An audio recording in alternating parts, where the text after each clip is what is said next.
Ermənistan Avrasiya İqtisadi İttifaqının təməl prinsiplərinə sadiqdir. Lakin qurum daxilində ticarətin sərbəstliyi ilə bağlı bəzi problemlər var. Ermənistan baş naziri Nikol Paşinyan Qırğızistanda keçirilən rəsmi toplantıda bildirib ki, İttifaq ölkələri arasında mal və xidmətlərin sərbəst hərəkəti tam təmin olunmur və bu da sahibkarların işinə mane olur. Paşinyan həmçinin Avropa İttifaqına üzvlüklə bağlı referendum keçirilməsi məsələsinə də toxunaraq deyib: Biz hazırda gündəmdə olmayan bir məsələyə görə səsvermə keçirə bilmərik. Ermənistanın Avropa İttifaqı ilə hazırki əlaqələri Avrasiya İqtisadi İttifaqı qarşısındakı öhdəliklərimizə heç bir maneə yaratmır. Bununla belə Ermənistan rəhbərliyi eyni vaxtda həm Avrasiya İqtisadi İttifaqına, həm də Avropa İttifaqına üzv olmağın mümkünsüzlüyünü yaxşı başa düşür. Baş nazir çıxışı zamanı qeyd edib ki, 2025-ci ildə ölkəsinin Avropa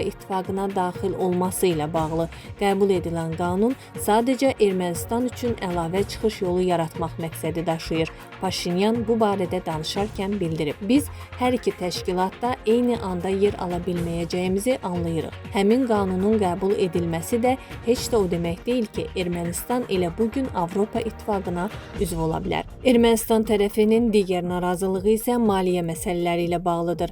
Baş nazir Nikol Paşinyan Avrasiya İqtisadi İttifaqı Hökumətlərarası Şurasının Bişkekdə keçirilən iclasında Ermənistanın İttifaqın ümumi büdcəsinə aldığı vəsaitlərdən daha çox götürdüyünü vurğulayaraq deyib: Ermənistan 2025-ci ildə Avrasiya İqtisadi İttifaqının ümumi gömrük büdcəsinə təxminən 319 milyon ABŞ dolları köçürüb. Həmin dövrdə isə Ermənistanın xeyrinə ayrılan ümumi vəsait təxminən 170 milyon ABŞ dolları təşkil edib. Yəni Ermənistan Avrasiya İqtisadi İttifaqının ümumi büdcəsinə aldığı vəsaitdən daha çox vəsait ödəyib. Nikol Paşinyan bildirib ki, Rusiyanın Ermənistan mallarına qoyduğu əngəllər İrəvanda Avrasiya İqtisadi İttifaqına qarşı mənfi münasibət yaradır. O qeyd edib ki, təşkilatın təməl qaydaları işləməsə, qurum böhranla üzləşəcək. Ermənistan mallarının satışına yaradılan maneələr təkcə İrəvan üçün deyil, bütövlükdə təşkilat üçün də böyük problemdir. Malların keyfiyyətinin artırılması hər zaman vacibdir. Lakin bu məsələdən istifadə edərək vəziyyətə qəsdən mənfi don geyindirmək düzgün deyil. Ermənistanın bu iqtisadi və siyasi addımları fonunda Türkiyə, Səudiyyə Ərəbistanı və Pakistan yeni hərbi ittifaq yaratmağa hazırlaşır. Müqavilənin bugün Türkiyə prezidenti Rəcəb Tayyib Ərdoğanın Səudiyyə Ərəbistanına səfəri zamanı imzalanması gözlənilir. Bildirilir ki, bu üç ölkə yaxın şərqdə və digər bölgələrdə baş verən böhranları birlikdə həll etmək üçün güclərini birləşdirəcək. Yaradılan ittifaqı xüsusilə önəmli edən məqam isə bura Pakistanın da qoşulmasıdır.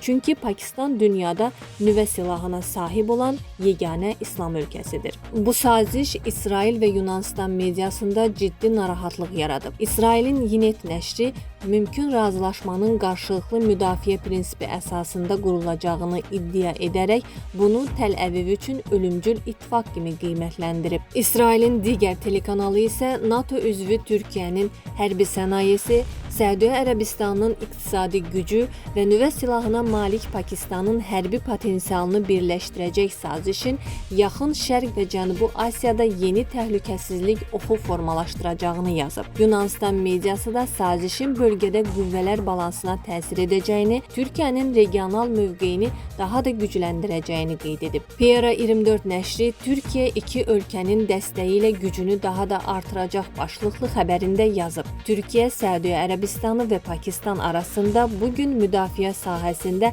saziş imzalanacaq. Bu sazişin imzalanması Yaxın Şərqdə artan gərginlik dövründə üç ölkə arasında hərbi əməkdaşlığı gücləndirəcək və bölgədə qüvvələr balansını yenidən formalaşdıracaq.